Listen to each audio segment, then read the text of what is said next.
नमस्कार साथियों, स्वागत है आपका हमारे YouTube चैनल पर। तो दोस्तों, आज हम बात करेंगे एक बहुत ही इंपॉर्टेंट और कंट्रोवर्शियल टॉपिक पर। क्या रशिया के प्रेसिडेंट व्लादिमीर पुतिन अमेरिका के प्रेसिडेंट डोनाल्ड ट्रंप की मदद से यूएसएसआर की पुरानी टेरिटरीज को वापस लाने की कोशिश करेंगे? आप सब जानते हैं कि पुतिन खुद यूएसएसआर के बिखरने को 20वीं सेंचुरी की सबसे बड़ी जियोपॉलिटिकल ट्रेजेडी बोल चुके हैं। उनका सपना एक स्ट्रॉन्ग रशिया बनाने का है और अगर उन्हें एक सपोर्टिव अमेरिकन प्रेसिडेंट मिलता है तो क्या वो और भी अग्रेसिव पॉलिसीज को अपना सकते हैं? तो आज की इस वीडियो में हम देखेंगे कि कैसे जॉर्जिया और यूक्रेन के एग्जांपल से हम पुतिन की स्ट्रेटजी को समझ सकते हैं।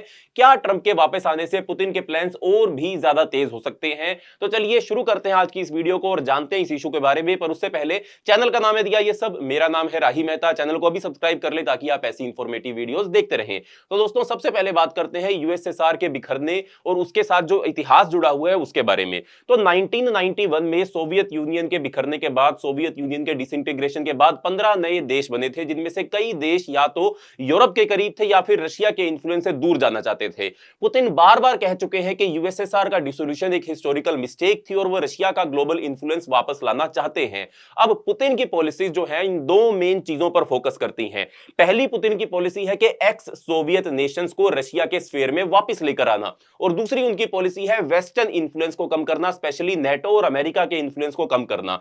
पुतिन ने 2008 में जॉर्जिया और 2014 में यूक्रेन पर अटैक करके यह साबित किया कि वो पुराने सोवियत टेरिटरीज को वापस लाने में इंटरेस्टेड हैं। तो चलिए थोड़ा बैकग्राउंड भी समझते हैं और पहली नजर में जो पुतिन की स्ट्रेटजी थी जॉर्जिया की इन्वेजन जो 2008 में हुई थी उसकी बात करते हैं और फिर कंटिन्यू करते हैं इस पूरी कहानी को। तो दोस्तों, सबसे पहले जॉर्जिया एक एक्स सोवियत यूनियन कंट्री थी जो वेस्टर्न इन्फ्लुएंस को अडॉप्ट कर रही थी। 2008 तक जॉर्जिया नेटो और यूरोपियन यूनियन से क्लोज होती जा रही थी, बट रशिया यह नहीं चाहता था कि जॉर्जिया वेस्ट के साथ जाए, जॉर्जिया यूरोप के साथ जाए। इसलिए इन्वेजन जो था वो रशिया ने प्लान किया, पुतिन ने प्लान किया और जॉर्जिया के ऊपर अपनी मिलिट्री भेज दी। अगस्त 2008 में जॉर्जिया ने अपने सेपरेटिस्ट रीजन्स साउथ ओसेटिया और अबखाजिया पर कंट्रोल वापस लेने की कोशिश करी। रशिया ने इसे एक मौका समझा और तुरंत जॉर्जिया पर मिलिट्री अटैक कर दिया था और सिर्फ 5 दिन के अंदर रशिया ने जॉर्जिया के मेजर एरियाज को कैप्चर कर लिया था। आप देख सकते हैं कि ये साउथ ओसेटिया का रीजन है और ये अबखाजिया का रीजन है, ये अभी रशिया के कंट्रोल में है। रशिया ने साउथ ओसेटिया और अबखाजिया को इंडिपेंडेंट स्टेट्स डिक्लेयर कर दिया था, लेकिन असल में उनको रशिया का हिस्सा बना दिया गया था। इसके चलते क्या हुआ, वेस्टर्न कंट्रीज ने, यूरोप ने, अमेरिका ने रशिया के ऊपर सैंक्शंस लगा दिए, लेकिन रशिया पर इसका कोई ज्यादा फर्क नहीं पड़ा था। पुतिन ने यह मैसेज दे दिया कि अगर कोई एक्स सोवियत कंट्री वेस्ट के साथ जाने की सोच रही है तो उसका अंजाम जो है वो काफी सीरियस हो सकता है। इसके बाद 2014 आता है जब यूक्रेन का एनेक्सेशन या क्रीमिया का एनेक्सेशन जो है वो शुरू होता है। दोस्तों, यूक्रेन भी एक एक्स सोवियत यूनियन की कंट्री है जो वेस्टर्न इन्फ्लुएंस के करीब जा रही थी। 2013 में यूक्रेन के प्रेसिडेंट थे विक्टर यानुकोविच। विक्टर यानुकोविच ने यूरोपियन यूनियन से ट्रेड डील कैंसिल कर दी थी और रशिया के साथ वो नजदीक होने लगे थे। इस डिसीजन के अगेंस्ट यूक्रेन में प्रोटेस्ट होना शुरू हो गए थे, जिसे यूरोमेडन मूवमेंट कहा गया था। अब यानुकोविच को पावर से इसके चलते, इन प्रोटेस्ट के चलते हटा दिया गया, जो रशिया को बिल्कुल भी पसंद नहीं आया था।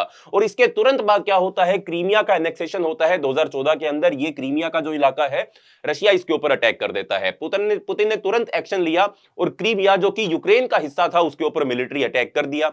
रशिया ने बिना किसी रेजिस्टेंस के क्रीमिया को ऑक्यूपाई भी कर लिया। रशिया ने एक रेफरेंडम भी करवाया क्रीमिया के अंदर, जहां यह दिखाया गया कि 97% लोग जो है वो रशिया के साथ जाना चाहते हैं। इसका इंपैक्ट क्या हुआ, रशिया ने क्रीमिया को अपने कंट्री का पार्ट डिक्लेयर कर दिया। यूक्रेन और वेस्टर्न कंट्रीज जो थी उन्होंने इस एक्शन को इलीगल बोला, पर कोई भी मिलिट्री एक्शन रशिया के अगेंस्ट इनके द्वारा नहीं लिया गया। रशिया के अगेंस्ट सैंक्शंस लगाए गए, लेकिन फिर पुतिन को इन सैंक्शन से कोई भी फर्क नहीं पड़ा। यह केस स्टडी यह दिखाती है कि अगर नेटो और यूएसए स्ट्रॉन्ग रिस्पॉन्स नहीं देते हैं तो पुतिन और भी ज्यादा एग्रेसिव हो सकते हैं। और अब क्या हुआ है, अब डोनाल्ड ट्रंप की वापसी हो चुकी है और इसका भी रशिया के ऊपर इंपैक्ट पड़ रहा है। तो दोस्तों, डोनाल्ड ट्रंप और पुतिन के बीच में एक स्पेशल बॉन्ड है। ट्रंप पे पहले भी ये आरोप लगे हैं कि वो पुतिन के लिए सॉफ्ट रहे हैं। 2016 के इलेक्शन के दौरान रशिया पे ये इल्जाम लगा था कि उसने ट्रंप को जीत दिलाने के लिए यूएसए के इलेक्शंस में इंटरफेरेंस करने का भी काम किया था। और जो ट्रंप की पॉलिसीज जो है वो ये दिखाती भी है कि वो पुतिन के फेवर में है। नेटो वीकनिंग जैसे जो ट्रंप करने की कोशिश कर रहे हैं, ट्रंप पहले भी नेटो से पैसे मांग चुके हैं और उन्होंने बोला है कि अगर नेटो मेंबर्स डिफेंस स्पेंडिंग नहीं बढ़ाते हैं तो यूएसए उनकी मदद नहीं करेगा। जाएगा। इसके साथ साथ ट्रंप का एक स्टांस ये भी रहा है कि रशिया के ऊपर जो सैंक्शंस लगे हुए हैं वो हटा देने चाहिए और रशिया और अमेरिका के बीच में इकोनॉमिक कोऑपरेशन होना चाहिए कि रशियन कंपनीज जो है वो अमेरिका में इन्वेस्टमेंट करे एंड अमेरिकन कंपनीज जो है वो रशिया में इन्वेस्टमेंट करे और दोनों कंट्रीज आपस की अपनी बायलैटरल ट्रेड भी बढ़ाएं। ऐसे बयान कई बार डोनाल्ड ट्रंप पिछली प्रेसिडेंसी के दौरान भी दे चुके हैं और अब प्रेसिडेंट बनने के बाद भी वो ऐसे लगातार बयान जो है वो देते जा रहे हैं। इसके साथ ट्रंप का जो अमेरिका फर्स्ट अप्रोच है उसका मतलब है कि यूएसए दूसरे देशों के इंटरनल कंफ्लिक्ट में नहीं पड़ेगा, यानी कि यूएसए यूरोपियन कंट्रीज के इंटरनल कंफ्लिक्ट में नहीं पड़ेगा। अगर रशिया वहां पर दोबारा एग्रेशन क्रिएट करता है तो डोनाल्ड ट्रंप या अमेरिका उसके अंदर पार्टिसिपेट नहीं करेंगे। अगर ट्रंप पुतिन को ओपनली सपोर्ट करते हैं तो ये हो सकता है, क्या क्या हो सकता है चलिए इसके ऊपर बात कर लेते हैं। कई सारी चीजें हो सकती हैं कि अगर डोनाल्ड ट्रंप पुतिन को ओपनली सपोर्ट करते हैं तो वर्ल्ड ऑर्डर कैसे चेंज होगा।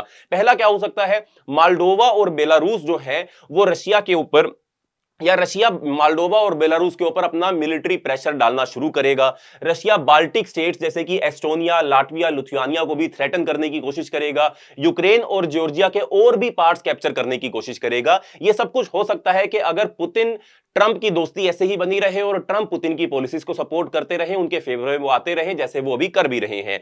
बट इसका ग्लोबल रिस्पॉन्स और फ्यूचर आउटलुक क्या होगा?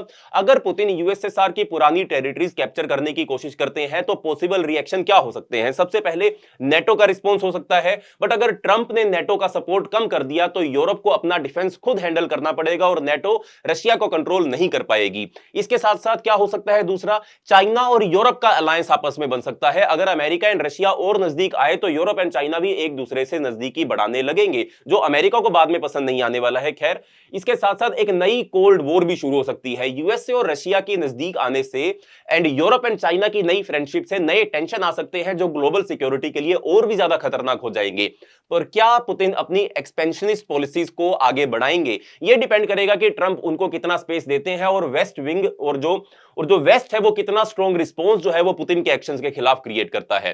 तो दोस्तों, अब तक हमने ये देखा कि कैसे पुतिन अपनी पॉलिसी से पुराने यूएसएसआर की टेरिटरीज को वापस लेना चाहते हैं। लेकिन इससे पहले कि हम उनके आगे के स्टेप्स को प्रेडिक्ट करें, हमें यूएसएसआर के इतिहास और उसके बिखरने की वजह भी समझनी होगी। तो सबसे पहले चलिए बात करते हैं यूएसएसआर के उदय के बारे में, सोवियत यूनियन के जन्म के बारे में। तो 1917 जो था, 1917 का जो साल था, उसमें रशिया में एक बड़ी क्रांति, बड़ी रेवोल्यूशन की शुरुआत हुई थी जिसे हम बोल्शेविक रेवोल्यूशन बोलते हैं। इस रेवोल्यूशन का नतीजा यह था कि यूएसएसआर, पहले तो रशिया कम्युनिस्ट कंट्री बना और उसके बाद यूएसएसआर का गठन हुआ। और इस रेवोल्यूशन के जो लीडर थे उनका नाम था व्लादिमीर लेनिन, जो एक कम्युनिस्ट लीडर थे। उसमें की डेवलपमेंट क्या क्या हुई? 1917 में रशिया के सार निकोलस II को पावर से हटा दिया गया एंड बोल्शेविक से पावर हासिल कर ली थी। फिर 1922 में रशिया, यूक्रेन, बेलारूस और आसपास की कुछ कंट्रीज जिसे हम ट्रांस कोकेशियन कंट्रीज बोलते हैं, जैसे कि अजरबैजान, अर्मानिया एंड जॉर्जिया, इन सब को मिलाकर एक देश बनाया गया था जिसका नाम रखा गया था union of Soviet socialist Republic, यानी कि यूएसएसआर। फिर कम्युनिज्म का जो प्रभाव था वो बढ़ता गया, प्राइवेट प्रॉपर्टी खत्म कर दी गई, इंडस्ट्रीज को नेशनलाइज कर दिया गया और एक सेंट्रलाइज्ड इकोनॉमी जो थी इन पूरे इलाकों के अंदर शुरू कर दी गई थी। लेनिन के बाद जोसेफ स्टालिन जो थे वो रशिया के यूएसएसआर के सबसे पावरफुल लीडर बने थे। स्टालिन ने यूएसएसआर को एक ग्लोबल सुपर पावर बनाया, लेकिन बहुत ही स्ट्रिक्ट डिक्टेटरशिप भी रशिया के अंदर, यूएसएसआर के अंदर इन्होंने अप्लाई कर दी। वर्ल्ड वॉर II के बाद यूएसएसआर एक मेजर पावर बन गया और यूएसए के साथ उसका कोल्ड वॉर भी शुरू हो गया। कोल्ड वॉर का मतलब क्या था? कोल्ड वॉर का मतलब था यूएसए और यूएसएसआर के बीच डायरेक्ट लड़ाई तो नहीं हुई, लेकिन दोनों एक दूसरे के खिलाफ प्रोक्सी जंग लड़ते रहे और कई जगहों पर जंग लड़ते रहे। इनके मेजर इवेंट्स क्या थे कोल्ड वॉर में, इनकी भी एक बार लिस्ट बना लेते हैं। तो 1949 में नेटो का फॉर्मेशन हुआ कोल्ड वॉर के दौरान, जो यूएसएसआर के खिलाफ वेस्टर्न कंट्रीज का एक मिलिट्री अलायंस था। फिर 1955 में यूएसएसआर ने वॉर्सो पैक्ट बनाया जो नेटो के जवाब में बनाया गया, नेटो जैसी ही एक अलायंस क्रिएट की गई। फिर 1962 में क्यूबन मिसाइल क्राइसिस हुआ, न्यूक्लियर वॉर के बिल्कुल करीब उस समय दुनिया जो थी वो आ चुकी थी। फिर 1979 में यूएसएसआर ने अफगानिस्तान को इन्वेड किया जिसमें उसका बहुत भारी नुकसान हुआ। फिर यूएसएसआर और यूएसए दोनों एक दूसरे से टक्कर ले रहे थे, लेकिन यूएसएसआर की इकोनॉमी जो थी वो धीरे धीरे गिर रही थी और नतीजा क्या हुआ, यूएसएसआर का बिखरना शुरू हो गया, एक सुपर पावर का पतन जो था वो शुरू हो गया। 1991 की ये बात है। बट क्या कारण थे यूएसएसआर के गिरने के, एक बार इन पर नजर बनाते हैं। तो सबसे पहला कारण था इकोनॉमिक क्राइसिस। यूएसएसआर की इकोनॉमी सेंट्रलाइज थी, जिसमें गवर्नमेंट हर चीज कंट्रोल करती थी, लेकिन इनएफिशिएंट प्लानिंग और मिलिट्री स्पेंडिंग की वजह से इकोनॉमी वीक होती गई। फिर अफगानिस्तान वॉर भी एक कारण बना, जो 1979 से लेकर 1989 तक चला था। यूएसएसआर ने अफगानिस्तान को इन्वेड किया, लेकिन अमेरिका ने अफगान फाइटर्स यानी कि मुजाहिदीनों को सपोर्ट करना शुरू कर दिया। इस जंग में यूएसएसआर को बड़ा नुकसान हुआ और उनका ग्लोबल इमेज जो था वो कमजोर हो गया। इसके बाद मिखाइल गोर्बचेव, जो उस समय रशिया के प्रेसिडेंट थे, 1985 से लेकर 1991 तक, उनकी पॉलिसीज का भी कुछ असर पड़ा। गोर्बचेव ने ग्लासनोस्ट यानी कि ओपननेस पॉलिसी को लेकर आने की कोशिश करी, जिसमें यूएसएसआर जो था वो बाहरी कंट्रीज के प्रति अपने आप को ओपन अप करने लगा। और इसके साथ साथ प्रिस्ट्रोइका भी उन्होंने लागू किया। प्रिस्ट्रोइका यानी कि इकोनॉमिक रिफॉर्म्स लाने की भी मिखाइल गोर्बचेव ने कोशिश करी, लेकिन ये रिफॉर्म्स यूएसएसआर के सिस्टम के अगेंस्ट जाने लगे और लोग इंडिपेंडेंट होने की मांग करने लगे। और फिर क्या हुआ, बर्लिन वॉर का क्राइसिस हुआ। बर्लिन वॉर का गिरना भी 1989 में सोवियत यूनियन के पतन का एक मेजर कारण बना।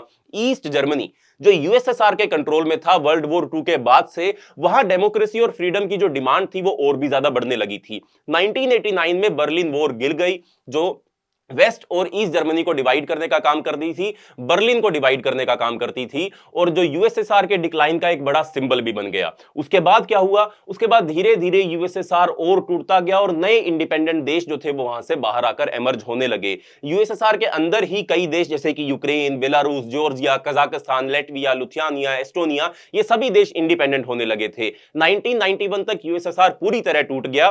फाइनली 25 दिसंबर 1991 को यूएसएसआर का ऑफिशियल डिसोल्यूशन अनाउंस कर दिया गया था और रशिया सिर्फ एक इंडिपेंडेंट नेशन बन गया था। उसके बाद पुतिन जो थे वो रशिया की पॉलिटिक्स के अंदर आते हैं और रशिया के प्रेसिडेंट बनते हैं, प्राइम मिनिस्टर भी रहते हैं, और सारा रशिया का जो पॉलिटिकल स्फीयर है वो पुतिन के अराउंड रिवॉल्व करना शुरू कर देता है। बट पुतिन का पर्सपेक्टिव क्या है, क्या वो यूएसएसआर की वापसी चाहते हैं? पुतिन के लिए यूएसएसआर का बिखरना क्यों इंपॉर्टेंट है, आइए इसको जानते हैं। तो दोस्तों, पुतिन खुद केजीबी यानी कि सोवियत इंटेलिजेंस का हिस्सा रह चुके हैं और वो यूएसएसआर के कोलैप्स को एक हिस्टोरिकल डिजास्टर भी मानते हैं। उनका मानना है कि अगर यूएसएसआर ना बिखरता तो आज दुनिया में रशिया एक और बहुत बड़ी पावर होती। पुतिन का फोकस है कि रशिया का लॉस्ट इन्फ्लुएंस वो वापस लेकर आए और इसी वजह से वो एक्स सोवियत टेरिटरीज के ऊपर ध्यान दे रहे हैं। पर क्या पुतिन यूएसएसआर के पुराने रीजन्स को वापस ला सकते हैं? तो दोस्तों, जॉर्जिया और यूक्रेन के एग्जांपल ये दिखाते हैं कि पुतिन एग्रेसिव एक्सपेंशन कर रहे हैं।